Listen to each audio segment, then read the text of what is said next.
ایک تو عید بقرعید آنے والی ہے، کچھ اس کے وجوب کی، قربانی کے وجوب کی شرائط پہلے میں ذکر کر دیتا ہوں، پھر انشاءاللہ کوسچنز لیے جائیں گے۔ دیکھیں قربانی کے جب 3 دن آتے ہیں تو ویسے تو فقہاء نے فرمایا کہ ان 3 دنوں میں ہر عاقل بالغ مرد عورت اپنے اندر قربانی کی شرائط کو تلاش کرے، لیکن بہتر یہ ہے کہ فرض کر لیں اگر آپ پہ قربانی واجب ہوتی تو آپ کب جانور خریدتے ہیں؟ جیسے مثلا آپ کو اندازہ کہ 1 ہفتے پہلے لے آتے یا 3 دن پہلے لے آتے، تو بس اس وقت آپ اپنے اندر یہ شرائط تلاش کیجئے گا۔ گھر کے جس فرد میں یہ شرطیں جمع ہوں گی اس پر عید الاضحیٰ کی قربانی کرنا واجب ہوگا۔ ہمارے عمومی طور پہ یہ دیکھا ہی نہیں جاتا، بس ابا جان قربانی کر رہے ہیں وہی کرتے چلے جاتے ہیں۔ بعض اوقات گھر والوں کے اندر ایک راؤنڈ لگتا ہے کہ اس سال والد صاحب کی قربانی، اگلے سال والد صاحب نہیں کریں گے، امی کی طرف سے ہوگی، پھر وہ نہیں کریں گے تو دادی جان کی طرف سے ہوگی۔ اسی طرح بعض لوگ کوسچنز کرتے ہیں کہ ہم پہلی مرتبہ قربانی کر رہے ہیں تو سنا ہے کہ نبی کریم صلی اللہ علیہ وسلم کی جانب سے پہلے قربانی کرنی چاہیے۔ اسی طرح بعض لوگ یہ سمجھتے ہیں کہ پہلے والدین کی طرف سے ہوگی پھر ہم قربانی کرنا شروع کریں گے۔ یہ سب خیالات ٹھیک نہیں ہیں۔ پہلی بات یاد رکھیے گا کہ جس میں قربانی کی شرائط ہیں اس پہ قربانی واجب ہے، اسے تو اپنی طرف سے کرنی ہی ہوگی۔ تو یہ ہو سکتا ہے کہ والدہ میں قربانی کی شرائط جمع ہو، والد میں نہیں، تو ان پہ قربانی واجب نہیں ہوگی، والدہ پر ہوگی۔ اور یہ بھی پاسبل ہے کہ والد صاحب کے پاس بھی شرائط جمع ہیں، والدہ، بھابھی، بھائی، بچے، بہنیں جو بالغ ہیں، اور ایک گھر میں 10 قربانیاں واجب ہو رہی ہوتی ہیں لیکن پتہ ہی نہیں ہوتا۔ تو اس لیے جس پر قربانی واجب ہے اگر پہلی مرتبہ بھی ہے تو اسے واجب اپنی طرف سے کر کے ادا کرنا ہوگا۔ پھر یہ نہیں ہے کہ آپ نبی کریم صلی اللہ علیہ وسلم کی طرف سے کریں، کیونکہ رحمت کونین صلی اللہ علیہ وسلم کی طرف سے کریں گے تو وہ نفلی قربانی ہوگی، تو پھر آپ کا واجب تو رہ جائے گا، آپ گناہ گار ہوں گے۔ ہاں اگر کوئی ایسا شخص جذبہ رکھتا ہے تو 2 جانور لے کر آئے یا 2 گائے کے حصے لے، ایک حصہ نبی کریم صلی اللہ علیہ وسلم کے نام پر اور ایک اپنی طرف منسوب کر کے کرے۔ لیکن بہرحال جس میں قربانی کی شرائط جمع ہیں اس پہ قربانی واجب ہے۔ اب وہ شرائط کیا ہیں؟ نمبر 1 مسلمان ہونا، کافر پر نہیں ہوتی۔ عاقل اور بالغ ہونا، پاگل، مجنون اور نابالغ بچے پہ قربانی واجب نہیں ہے۔ تیسرا مقیم ہونا، یعنی انسان مسافر نہ ہو۔ مسافر سے مراد جو شرعی مسافت ہوتی ہے کہ آپ شہر کی حدود سے باہر نکل گئے اور کم از کم 92 کلومیٹرز دور جانے کا ارادہ ہے۔ جیسے شہر کی حدود سے نکلیں گے مسافر ہیں، پھر اس وقت تک آپ مسافر رہیں گے جب تک آپ کسی اور شہر میں جا کر کم از کم 15 دن قیام کی نیت نہ کر لیں، یا پھر وہ آپ کا وطن اصلی ہو۔ وطن اصلی کہتے ہیں جیسے مثال کے طور پہ جہاں پر آپ پیدا ہوئے اور آپ کا آبائی گھر اب بھی وہاں موجود ہے، ماں باپ ہیں یا آبائی گھر موجود ہے، کم از کم وہ آپ کا وطن اصلی ہے۔ جیسے آپ کراچی میں کام کے لیے آئے اور پھر 2 دن کے لیے اپنے وطن اصلی میں چلے گئے قربانی کے ایام میں، تو وہ تو پھر آپ کا وطن اصلی ہے، جیسے آپ پہنچیں گے مقیم ہو جائیں گے۔ اور اسی طریقے سے اگر آپ نے کسی اور جگہ رہائش اختیار کر لی اور وہاں سے نکلنے کا ارادہ نہیں ہے کہ اب میں مستقل یہاں رہوں گا، وہ وطن اصلی ہوتا ہے۔ اور تیسرا کہیں پر آپ نے شادی کی ہو اور آپ کی زوجہ وہاں پر ہوتی ہوں، موجود ہیں، تو پھر آپ جیسے دوسرے سٹی میں چلے گئے، جیسے ہی اپنے اس شہر میں آئیں گے جہاں آپ نے شادی کی ہے اور زوجہ بھی ادھر ہونی چاہیے اس شہر میں، تو آپ مقیم خود بخود ہو جائیں گے، چاہے 2 دن کے لیے گئے ہوں۔ لیکن اس کے علاوہ اگر کوئی ہے ان تینوں چیزوں کے علاوہ تو کم از کم 15 دن کی نیت کریں گے تو مقیم ہوں گے، ورنہ مسافر رہیں گے۔ تو مسافر پہ قربانی واجب نہیں ہوتی ہے، مقیم پر واجب ہوتی ہے۔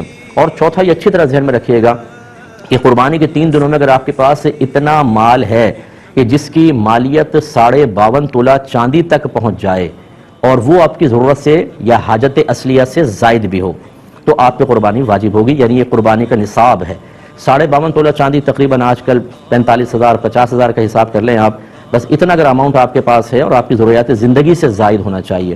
ضروریات زندگی میں کون سا ہوگا؟ جیسے اگر فرض کر لیں آپ کو سیلری ملی تو راشن لینا ہے، بچوں کی فی پے کرنی ہے، اور چیزیں ہیں، یا گھر کے جو ضروریات زندگی کا سامان ہوتا ہے جیسے آپ کے کپڑے ہیں، آپ کے جوتے، اور اگر آپ نے اے سی لگایا ہوا وہ بھی حاجت اصلیہ میں آتا ہے، آپ کا فریج، واشنگ مشین، برتن وغیرہ یہ سب حاجات اصلیہ میں آتے ہیں۔ اسی طرح آپ کا ذاتی مکان یہ حاجت اصلیہ میں ہے۔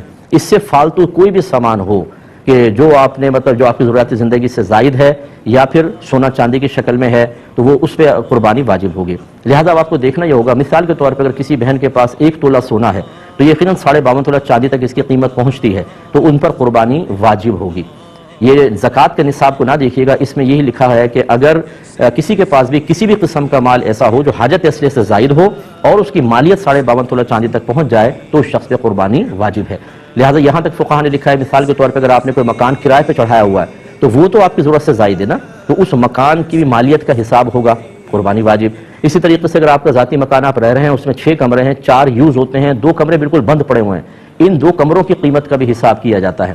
اسی طرح آپ کے وہ کپڑے جو آپ پہنتے نہیں ہیں، چھوڑ دیے، جیسے بہنوں کے شادی کے ہوتے ہیں، ایک سوٹ صرف شادی کے ٹائم ہی پہنا جاتا ہے، پھر ایسے فالتو پڑا ہوا ہے، اس کی قیمت کا بھی اعتبار ہوگا، یعنی جو بھی حاجت اصلیہ سے زائد۔ اسی طریقے سے اگر آپ نے BC بھری ہوئی ہے اور ابھی آپ کی نکلی نہیں تو سمجھ لیں وہ آپ کا قرضہ آپ نے دیا ہوا ہے، اس کی مالیت کا بھی حساب ہوگا. اسی طرح کسی کو قرض دیا ہوا ہے آپ نے, اس کی مالیت کا بھی حساب ہے. تو خلاصہ کلام یہ ہے کہ قربانی کے دن جب قریب آ جائیں تو آپ یوں کریں, جتنا آپ کا سونا ہے اس کی قیمت نکلوا لیں, چاندی کی قیمت نکلوائیں, جتنا کیش روپیہ پڑا ہے وہ بھی, پرائز بانڈ ہوں, شیئرز ہوں, سیونگ سرٹیفکیٹس آپ نے لے کے رکھے ہیں, ان سب کی قیمت اس میں ایڈ کر لیں. اس کے علاوہ آپ نے اگر بی سی دی ہے اور ابھی نکلی نہیں, وہ آپ کا قرض ہے سمجھ لیں, اسے بھی ایڈ کریں. کسی کو ویسی قرض دیا ہوا ہے وہ بھی اس میں ایڈ کر لیں اور اس کا ٹوٹل نکال لیں. ٹوٹل نکالنے کے بعد پھر آپ یہ ضرور دیکھیے گا کہ کیا اس میں سے کچھ ایسا پیسہ ہے جو مجھے فوری طور پہ گھر میں خرچ کرنا ہو, یا پورے مہینے میں جیسے بجٹ کا ہوتا ہے آپ یوٹیلیٹی بلز کے لیے اور راشن وغیرہ کے لیے رکھتے ہیں, اسے اس میں سے مائنس کر دیں. اس کے علاوہ ہر وہ قرضہ جو اس منتھ میں آپ کو فوری طور پہ ادا کرنا ہے, جیسے کوئی انسٹالمنٹ دینی ہے آپ نے, یا کسی کا قرضہ لیا ہوا اور وہ کبھی بھی مطالبہ کر سکتا ہے, ایسا کوئی قرضہ جس کی کوئی میعاد وغیرہ مقرر نہ ہو, اس سب کو بھی اس میں سے مائنس کر دیں. اب جو باقی بچے دیکھیں, اگر وہ 52.5 تولہ چاندی کے برابر پہنچ جاتا ہے تو بس پھر ٹھیک ہے, آپ پہ قربانی واجب ہے, ورنہ نہیں ہے. سوری.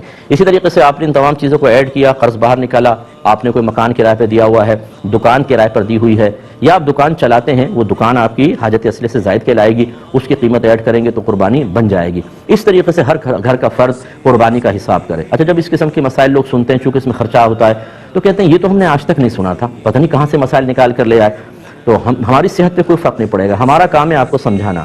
اگر آپ ایک ایسے ماحول میں رہے کہ جہاں آپ کو کسی نے یہ مسئلے نہیں بتائے, تو وہ بتانا نہ بتانا وہ چھوڑ دیجئے, ہمارا کام تھا ان مسائل کو سیکھنا. اگر ہم ایسے ماحول میں تھے کہ جہاں کوئی بتانے والا نہیں تھا, یا ہم نے علماء سے کوئی کانٹیکٹ ہی نہیں رکھا, یا ہم کوئی دینی پروگرام ہی نہیں دیکھتے ہیں, ہمارا موبائل ریموٹ کنٹرول ہاتھ میں ہوتا ہے, ہر قسم کا سپورٹس کا چینل, فلم کا چینل, دیگر چینل چلتے ہیں, لیکن جب دینی چینل آتے ہیں تو ہم ان پروگرامز کو نہیں دیکھتے, تو اس میں کسی کا قصور نہیں. یہ وہ مسائل ہیں جن کا سیکھنا ہر عاقل بالغ مسلمان مرد و عورت پر لازم قرار دیا گیا ہے. اگر آپ نہیں سیکھیں گے اور لا علمی کی وجہ سے کوئی ایسی کوتاہی ہوئی ہے تو آپ قابل گرفت ہیں, بروز قیامت اللہ کی بارگاہ میں حساب دینا ہوگا. تو مجھے تو ایسے ایسے لوگ ملے ہیں کہ جب اس قسم کے اپنے مسائل بیان کیے تو سر پکڑ کے بیٹھ گئے کہ مفتی صاحب ہم پہ تو اس کا مطلب ہے 20 سال سے قربانی بن رہی تھی, ہمیں تو پتہ ہی نہیں تھا. تو بھئی نہیں پتہ تھا تو کریں. تو لہٰذا اگر کسی کی پچھلی قربانیاں رہتی تھیں, تو یا جیسے پتہ تھا کہ قربانی ہم نے کرنی ہے نہیں کر سکے, یا لا علمی کہ ہمیں مسئلہ ہی پتہ نہیں تھا, ایسے افراد اب قربانی کی جگہ قربانی نہیں کر سکتے, وہ نکل گئی. اب ایک قربانی کی قیمت صدقہ کر دیں, یا تو بکری کی قیمت کر دیں بکرے کی, اور یا پھر کم از کم ایک گائے کا حصہ جو معتدل قسم کا ہو. یوں نہیں کہ 4-5 ہزار آپ نے خرچ کر دیے, 4-5 ہزار میں 7 چوک 28 ہزار کی گائے کیسی آئے گی, 7 حصے ہو سکتے ہیں تو کیسی گائے آئے گی. اچھی تھوڑی سی درمیانے درجے کی گائے کا حساب کریں, اور اس کو آپ یعنی جتنے رہتی ہیں 10 قربانیاں ہیں, تو اگر آپ 7 حصے ایک گائے کے اور 3 حصے اور گائے کے اندر ملا لیں تو 10 حصے ہو گئے. اتنے آپ کو رقم صدقہ کرنی ہوگی. فوری طور پہ کر سکتے ہیں, بیسٹ ہے, ورنہ اگر اتنے پیسے نہیں ہیں تو بہرحال اس دفعہ کی قربانی واجب ہے وہ پہلے کریں, اور پیچھے والی قربانی کے تھوڑے سال بہ سال خرچ کرتے رہیں, تاکہ وہ آپ کا حساب کتاب پورا ہو اور آپ آخرت کی گرفت سے محفوظ رہ سکیں. اللہ تعالیٰ سمجھ کی توفیق عطا فرمائے.